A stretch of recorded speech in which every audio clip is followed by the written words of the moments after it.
حضرت علی گھوڑے پہ بیٹھے نکلے اور جب اس کے سامنے گئے تو جا کے کہنے لگا میرا پتہ ہے. حضرت علی فرمانے لگے تو اپنا چھوڑ, میرا پتہ ہے تجھے, مجھے تو جانتا ہے. کہنے لگا میں 1000 کے مقابلے میں اکیلا لڑتا ہوں. حضرت علی شیر خدا فرمانے لگے پتہ نہیں تو کن سے لڑتا رہا ہے, جانے وہ کون ہے جن سے تو لڑتا رہا ہے, وہ کون 1000 تھے جو تیرے مقابلے میں آتے تھے, پتہ نہیں. تو کہنے لگا میرا نام میری ماں نے عمر بن عبد ود رکھا ہے. فرمایا چھوڑ تو, میری ماں نے میرا نام حیدر رکھا ہے. کہنے لگا تیری عمر چھوٹی ہے, کوئی بڑا لا. فرمانے لگے یہ تو جب ہنجے میں پنجہ ملے گا تو پتہ چلے گا عمر کس کی چھوٹی ہے. ابھی تو کہانیوں سے متاثر کرنا چاہتا ہے, تو چاہتا ہے کہ تو پریشر ڈالے اور میں تیری بات سنوں, تو مقابلے میں آ, ڈینگے نہ مار, کہانیاں نہ سنا, دیواریں ہلتی رہتی ہیں اور در کانپ جاتا ہے. علی کا نام سن کے اب بھی خیبر کانپ جاتا ہے.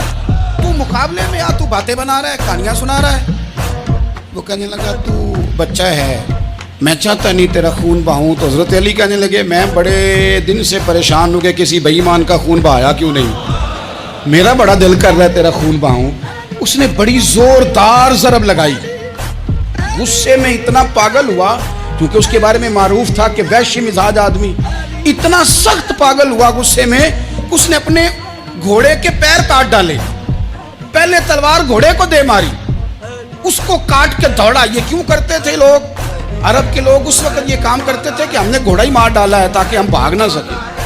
کہتے ہیں نا کشتیاں جلا دی ہیں کہ اب واپس جانے کا راستہ ہی بند ہو جائے. گھوڑے کے پیر کاٹ ڈالے کہ بھاگنا نہیں, اور بڑی زور سے اس نے ضرب لگائی حضرت علی پر. حضرت علی نے جب روکی تو وہ ڈھال ٹوٹ گئی حضرت مولا علی, اور آپ کے امامے کو اس کی تلوار بھی لگی. آپ نے فرمایا دکھا لیا تو نے زور, اب میری باری ہے. حضرت مولا علی شیر خدا کا قد بظاہر چھوٹا تھا. صحابہ کہتے ہیں ہم دور سے دیکھ رہے تھے, اللہ اکبر کہہ کے تھوڑا سا زمین سے وہ اٹھے, تھوڑا سا اٹھے, اور پھر دوبارہ نہیں انہیں تلوار چلانی پڑی. ایک ہی ضرب لگائی اور اس کے 2 ٹکڑے کر کے اسے زمین پہ پھینک دیا.